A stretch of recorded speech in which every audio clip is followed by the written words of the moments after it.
Dr. Arthur Caplan is on the line with us, the director of the Division of Medical Ethics at NYU's Langone Medical Center.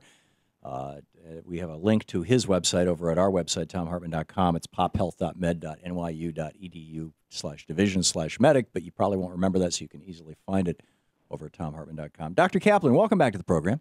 Hey, thanks for having me. It's great having you with us. We're hearing this Ebola case in Texas, and it may turn out that there are two of them, is being politicized pretty intensely, particularly on right-wing radio. We've got right-wing radio hosts calling for the impeachment of President Obama because this guy got into the country. I'm curious your thoughts on this, and also your thoughts on Texas having 1 in 4, 1/4 of their population having no health insurance whatsoever, in part because the governor, Rick Perry, refuses to expand Medicaid under Obamacare. How that might play into the, I was going to say problem, it's probably a different word, but the challenges, let's say, that having Ebola pop up in the United States represents. Well, what I would say is you've got a situation where people are going to probably do better if they impeach the Secret Service because somebody got in the White House than they are because somebody got to the state of Texas who turned out to have Ebola.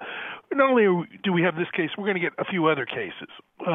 People travel all over the world. They go for business reasons, family reasons. They travel lots of places, and some of them are going to pick up this disease, unfortunately. So we better be ready for a few cases and to handle those few cases, but I don't think it's impeachable, so to speak. It's kind of ludicrous. And at the other end, what I'd be more worried about if I was the right-wing radio folks, if they really care about spreading Ebola, is someone staying home because they didn't have insurance and they had symptoms and they said, I'm perhaps here illegally or I'm perhaps here without insurance or both. And I don't think I want to get into the hospital thing because it's going to cost too much, so I'll just stay here.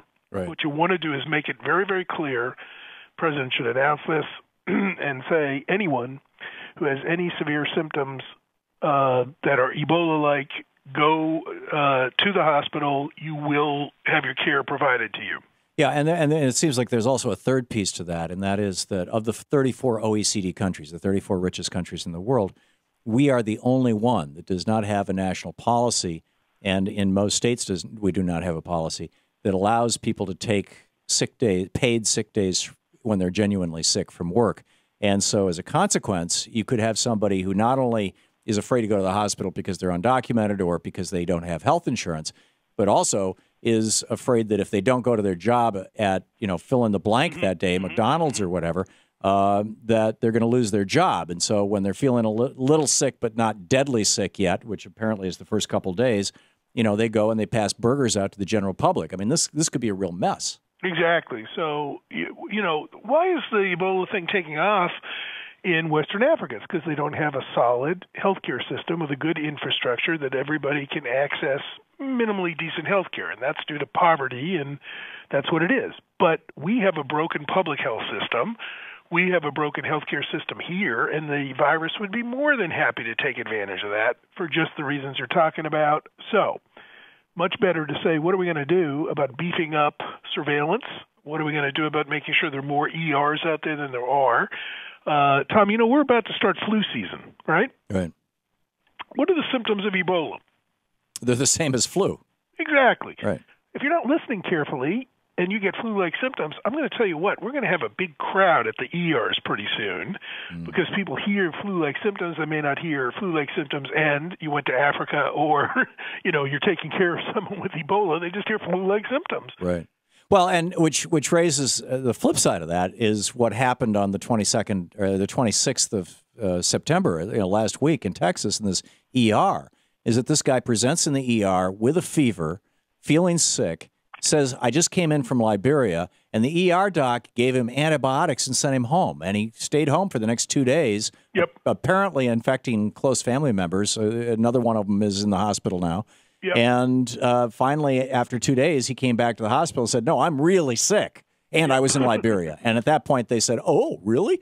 Could this be the breakdown of the ER system? Could this be a consequence of maybe he wasn't seen by an ER doc, instead he was seen by somebody who wasn't as well trained, or he was seen by a resident who was working a 70-hour week or a 90-hour week and has been for months? Could be all of those, but you certainly these days, anybody who comes in and complains they're sick, I do want to know where they're from, and that's not intrusive. That's part of the standard questions you'd ask any patient that you're trying to take care of. So it ought to be routine at the ER that you're just saying, and where were you from, and have you been in an airport lately, been on a plane lately, just kind of building that into the thing. But I'm going to turn a question around for you. Can I do that? Go for it. Your next-door neighbor is from Africa. They have a visitor over, and she knocks on your door and says, he's on the floor, he's really sick, what do I do? Dial 911, wouldn't you? Is that what we should do? So, I don't know. Maybe we should be calling the fire department and say, hey, bring your goggles and your moon suit.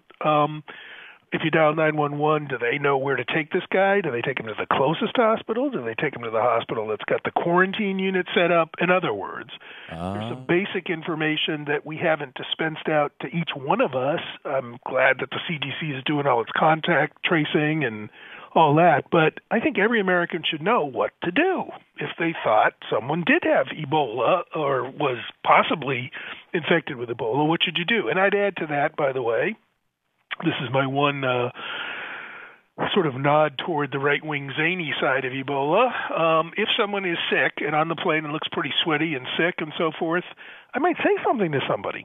Yeah. I'm not sure I'm going to restrict air travel all over the globe, but yeah, if someone seems sick, I'd say something. I think if you see that, you should say something. So instead of Troy, do you have clip 4? Can you play this? This is from I mentioned the right wing shows. This is from one of my colleagues, Michael Savage. This is just 18 seconds from his show yesterday. The country will bust apart like the Titanic hitting an iceberg, unless there is an impeachment hearing to expose everything that they're doing, either by design or purpose. You're not going to get to the bottom of it, but you're going to stop them in their tracks because they intend to grant amnesty to millions of illegal aliens. How many of them are going to be infected? And how many of them will be infected? I can answer that. Okay. 0. Right. They're not coming in that direction, so to speak. Yeah. Yeah, but I mean, instead of that conversation, and that I'm all in favor of free speech. People can have any conversation they want, but really, we need to be having this conversation about how do we strengthen our public health system in this country, and not just in the face of Ebola. I mean, they're talking about the 1918 flu possibly revisiting us. I mean, there's a chance that tuberculosis could show up in a strain that's nasty. MRSA is around. We all know about that flesh-eating bacteria, MRSA. Yep. And you got this new coronavirus that's coming out of Saudi Arabia. And kids are sick from the circulating respiratory viruses. So It's pretty clear that we need a little upgrade on the public health side. And I think, again, these city and state public health departments have been chopped in terms of budget. That doesn't make sense in a world where anybody could be here at any time, whether we like it or not, in terms of coming from a place with some nasty infections.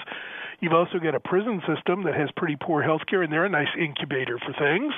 So, let's talk sensibly about how you're going to control diseases. The way you do that is you get people healthier, you have better prevention, you have better surveillance.